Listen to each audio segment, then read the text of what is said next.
आज होता Sunday, so मी निघालो लोणावळा. बोल बोलता मुंबई पुणे हायवेवर पोहोचलो. खोपोली क्रॉस पण केली. घाटात मला मेंढ्यांचं तळप दिसलं. सगळे कसे शिस्तीनं एका मागोमाग एक जात होते. त्यांनी रस्ता जाम केला होता.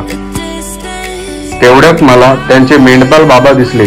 त्यांचा पेहराव बघून महाराष्ट्राची ग्रामीण संस्कृती टिकून आहे याचा मला अभिमान वाटला. पुढे जाऊन मला सिंधुदुर्गाचं मंदिर लागलं. तिकडे नमस्कार करून मी लोणावळ्यात आलो. लोणावळ्याचं क्लायमेट आज मस्त होतं.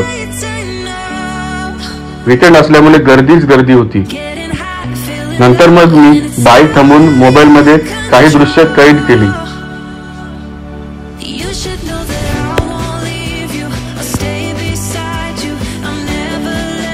फुलं बघितली. सह्याद्रीची श्रीमंतीच ती. नंतर मग मी पोट पूजा केली. रेल्वे जाताना दिसली. असा मी निसर्गाचा आनंद घेऊन निघालो घरी.